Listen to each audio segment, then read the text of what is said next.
बोलिए रामायण मैया की जय। सियावर रामचंद्र जी की जय। मंत्री हाथ जोड़कर कह रहे हैं, गुरुजी की आज्ञा का अवश्य ही पालन कीजिए। श्री रघुनाथ जी के लौट आने पर जैसा उचित हो तब फिर वैसा ही कीजिएगा। कौशल्या जी भी धीरज धरकर कह रही हैं, हे पुत्र, गुरुजी की आज्ञा पथ्य रूप है, उसका आदर करना चाहिए और हित मानकर उसका पालन करना चाहिए। काल की गति को जानकर विषाद का त्याग कर देना चाहिए। श्री रघुनाथ जी वन में हैं, महाराज स्वर्ग का राज्य करने चले गए और हे तात, तुम इस प्रकार कातर हो रहे हो। हे पुत्र, कुटुंब, प्रजा, मंत्री और सब माताओं के सबके एक तुम ही सहारे हो। विधाता को प्रतिकूल और काल को कठोर देखकर धीरज धरो। माता तुम्हारी बलिहारी जाती है। गुरु की आज्ञा को सिर चढ़ाकर उसी के अनुसार कार्य करो और प्रजा का पालन कर कुटुंबियों का दुख हरो। भरत जी ने गुरु के वचनों और मंत्रियों के अभिनंदन अनुमोदन को सुना, जो उनके हृदय के लिए मानो चंदन के समान शीतल थे। फिर उन्होंने शील, स्नेह और सरलता के रस में सनी हुई माता कौशल्या की कोमल वाणी सुनी।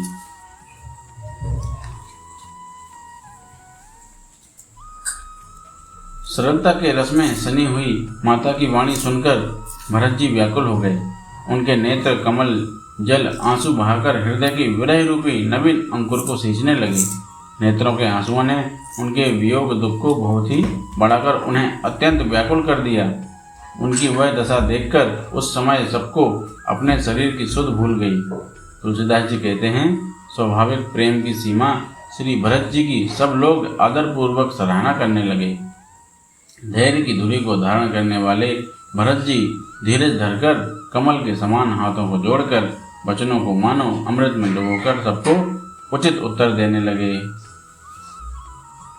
गुरुजी ने मुझे सुंदर उपदेश दिया, फिर प्रजा, मंत्री आदि सभी को यही सम्मत है। माता ने भी उचित समझकर ही आज्ञा दी है और मैं भी अवश्य उसको सिर चढ़ाकर वैसा ही करना चाहता हूँ, क्योंकि गुरु, पिता, माता, स्वामी और सुहृद मित्र की वाणी सुनकर प्रसन्न मन से उसे अच्छी समझकर करना चाहिए। उचित अनुचित का विचार करने से धर्म जाता है और सिर पर पाप का भार चढ़ता है। आप तो मुझे वही सरल शिक्षा दे रहे हैं जिसके आचरण करने में मेरा भला हो। यद्यपि मैं इस बात को भलीभांति समझता हूँ, तथापि मेरे हृदय को संतोष नहीं होता। अब आप लोग मेरी विनती सुन लीजिए और मेरी योग्यता के अनुसार मुझे शिक्षा दीजिए। मैं उत्तर दे रहा हूँ, यह अपराध क्षमा कीजिए। साधु पुरुष दुखी मनुष्य के दोष गुणों को नहीं गिनते। पिताजी स्वर्ग में हैं, श्री सीताराम जी वन में हैं और मुझे आप राज्य करने के लिए कह रहे हैं। इसमें आप मेरा कल्याण समझते हैं या अपना कोई बड़ा काम होने की आशा रखते हैं? मेरा कल्याण तो सीतापति श्री राम की चाकरी में है, सो उसे माता की कुटिलता ने छीन लिया। मैंने अपने मन में अनुमान करके देख लिया है कि दूसरे किसी उपाय से मेरा कल्याण नहीं है। यह शोक का समुदाय राज्य लक्ष्मण, श्री रामचंद्र जी और सीता जी के चरणों को देखे बिना किस गिनती में है? इसका क्या मूल्य है? जैसे कपड़ों के बिना गहनों का बोझ व्यर्थ है, वैराग्य के बिना ब्रह्म विचार व्यर्थ है। रोगी शरीर के लिए नाना प्रकार के भोग व्यर्थ हैं। श्रीहरि की भक्ति के बिना जप और योग व्यर्थ है। जीव के बिना सुंदर देह व्यर्थ है। वैसे ही श्री रघुनाथ जी के बिना मेरा सब कुछ व्यर्थ है। मुझे आज्ञा दीजिए, मैं श्री राम जी के पास जाऊं। एक ही आंख निश्चय पूर्वक मेरा हित इसी में है और मुझे राजा बनाकर आप अपना भला चाहते हैं। यह भी आप स्नेह की जड़ता मोह के बस होकर ही कह रहे हैं।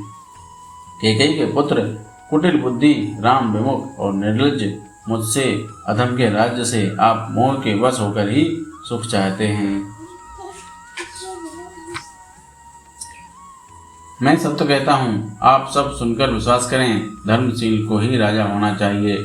आप मुझे हट करके जब ही राज्य देंगे त्यों ही पृथ्वी पाताल में धंस जाएगी।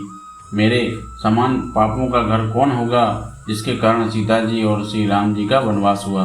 राजा ने श्री राम जी को वन दिया और उनके बिछुड़ते ही स्वयं स्वर्ग को गमन किया। और मैं दुष्ट जो सारे अनर्थों का कारण हूँ, होश आवास में बैठा सब बातें सुन रहा हूँ। श्री रघुनाथ जी से रहित घर को देखकर और जगत का उपहास सहकर भी ये प्राण बने हुए हैं। इसका यही कारण है कि ये प्राण श्री राम रूपी पवित्र विषय रस में आसक्त नहीं हैं। ये लालची भूमि और भोगों के ही भूखे हैं। मैं अपने हृदय की कठोरता कहाँ तक कहूँ, जिसमें वज्र का भी तिरस्कार करके बड़ाई पाई है। कारण से कार्य कठिन होता ही है, इसमें मेरा दोष नहीं। हड्डी से वज्र और पत्थर से लोहा भयानक और कठोर होता है। कैकेयी से उत्पन्न देह में प्रेम करने वाले ये पामर प्राण भरपेट पूरी तरह से अभागे हैं। जब प्रिय के वियोग में भी मुझे प्राण प्रिय लग रहे हैं, तब अभी आगे मैं और भी बहुत कुछ देखूं सुनूंगा। लक्ष्मण श्री राम जी और सीता जी को तो वन दिया, स्वर्ग भेजकर पति का कल्याण किया, स्वयं विधवापन और अपयश लिया, प्रजा को शोक और संताप दिया, और मुझे सुख, सुंदर यश और उत्तम राज्य दिया। कैकेयी ने सभी का काम बना दिया। इससे अच्छा अब मेरे लिए और क्या होगा। उस पर भी आप लोग मुझे राजतिलक देने को कहते हैं। कैकेयी के पेट से जगत में जन्म देकर यह मेरे लिए कुछ भी अनुचित नहीं है। मेरी सब बात तो विधाता ने ही बना दी है, फिर उसमें प्रज्ञा और पंच आप लोग क्यों सहायता कर रहे हैं। जिसे कुग्रह लगे हों अथवा जो पिशाचग्रस्त हो, फिर जो वायु रोग से पीड़ित हो और उसी को फिर बिच्छू डंक मार दे, उसको यदि मदिरा पिलाई जाए तो कहिए यह कैसा इलाज है। कैकेयी के लड़के के लिए संसार में जो कुछ योग्य था, चतुर विधाता ने मुझे वही दिया, पर दशरथ जी का पुत्र और राम का छोटा भाई होने की बड़ाई मुझे विधाता ने व्यर्थ ही दी। आप सब लोग भी मुझे टीका कराने के लिए कह रहे हैं। राजा की आज्ञा सभी के लिए अच्छी है। मैं किस किस प्रकार से उत्तर दूं, जिसकी जैसी रुचि हो आप लोग सुखपूर्वक वही कहें। मेरी कुमाता कैकेयी समेत मुझे छोड़कर कहिए, और कौन कहेगा कि यह काम अच्छा किया गया। जड़ चेतन जगत में मेरे सिवा और कौन है, जिसको श्री सीताराम जी प्राणों के समान प्यारे ना हों। जो परम हानि है उसी में सबको बड़ा लाभ दिख रहा है। मेरा बुरा दिन है, किसी का दोष नहीं। आप सब जो कुछ कहते हैं सो सब उचित ही है, क्योंकि आप लोग संशय, शील और प्रेम के वश हैं। श्री रामचंद्र जी की माता बहुत ही सरल हृदय हैं और मुझ पर उनका विशेष प्रेम है, इसलिए मेरी दीनता देखकर वे स्वाभाविक स्नेहवश ही ऐसा कह रही हैं। गुरु जी ज्ञान के समुद्र हैं, इस बात को सारा जगत जानता है। जिनके लिए विश्व हथेली पर रखे हुए बेर के समान हैं, वे भी मेरे लिए राजतिलक का साज सज रहे हैं। सत्य है, विधाता के विपरीत होने पर सब कोई विपरीत हो जाते हैं। श्री रामचंद्र जी और सीता जी को छोड़कर जगत में कोई यह नहीं कहेगा कि इस अनर्थ में मेरी सम्मति नहीं है। मैं उसे सुखपूर्वक सुनूंगा और सहूंगा, क्योंकि यहाँ पानी होता है वहाँ अंत में कीचड़ होता ही है। मुझे इसका डर नहीं है कि जगत मुझे बुरा कहेगा, और ना मुझे परलोक का ही सोच है। मेरे हृदय में तो बस एक ही दुसह दावा नल धधक रहा है कि मेरे कारण श्री सीताराम जी दुखी हुए। जीवन का उत्तम लाभ तो लक्ष्मण ने पाया, जिन्होंने सब कुछ तजकर श्री राम जी के चरणों में मन लगाया। मेरा जन्म तो श्री राम जी के वनवास के लिए ही हुआ था। मैं अभागा झूठ मूठ क्या पछताता हूँ।